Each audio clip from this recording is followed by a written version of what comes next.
Hey everyone, thanks for watching. I'm illustrator John McCoy and you're watching John McCoy Art. This is my 119th daily sketch of 2020. I'm working in Procreate using the iPad Pro 12.9 inch. It's a second gen iPad. Now I believe they're on their fourth, that's crazy. Anyways, I'm working with the Apple Pencil obviously, and I've set up a little still life next to me and I'm working from direct observation. Now this painting took 2.5 hours in real time. And as you can see here, I'm laying in the sketch, and one of the beauties of digital media is that you can use layers and continue to add several layers in correct proportions over that, and you can use a variety of techniques to begin painting. And it's really nice to work back and forth and to adjust things and just kind of perfect things when you're working digitally. I do realize that the more I work digitally and traditionally and go back and forth between those two platforms, that the two processes kind of become more synonymous for me and my you know, when you learn stuff, you're making neural pathways, and I feel like the two are kind of more becoming one, the digital and traditional, and I'm able to think in terms of, oh, I want to do this type thing with digital, or I want to do this type thing with traditional, and what to do and what's the equivalence between the two medias and how to do that. And really they should be synonymous because of the physical coordination is the same. You're still using hand-eye coordination basically. I mean, this is very similar to traditional painting, except for the only differences lie with the fact that brushes behave very differently digitally because of the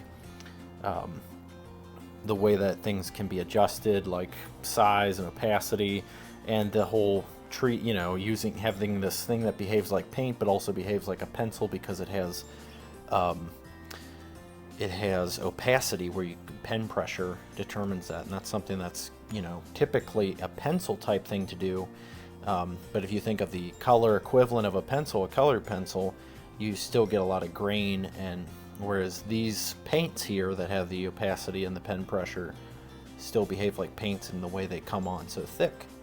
So it's really kind of neat to be all the differences and benefits and disadvantages of each media. I really actually wouldn't categorize as disadvantages. I think they both just have their strengths, and I think they both can be a lot more synonymous, and really it's just a learning curve and learning how to work both medias.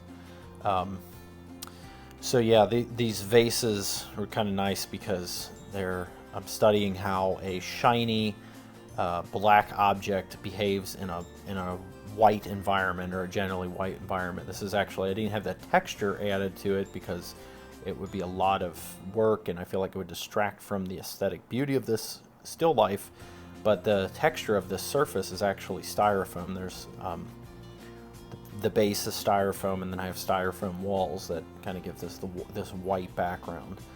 And then there's an antler, a deer antler there, and so you got this nice contrast of black and white and all the specularity. I've been using that word a lot lately, but specularity basically is just the highlights. It's the topic of highlights in something.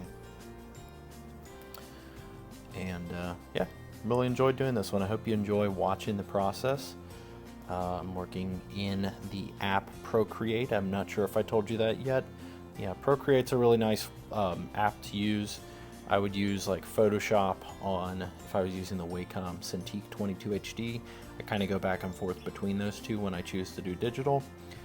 And they each have their own advantages. I love the mobility of the iPad. The Cintiq has higher pressure levels with its pen stylus. But both of them, you don't really need many pressure levels for it to be sufficient. I'm using a Cintiq. When I use a Cintiq Wacom Cintiq 22 HD, I'm using it as 2048 pressure levels, and now they have 8,000, so it's crazy. But that's it for this one. I hope you guys enjoyed watching the process. If you do, I'd encourage you to subscribe to the channel. I'm always releasing content like this. Yeah, give it a thumbs up and subscribe to the channel if you haven't already. Until then, until the next video, God bless you guys.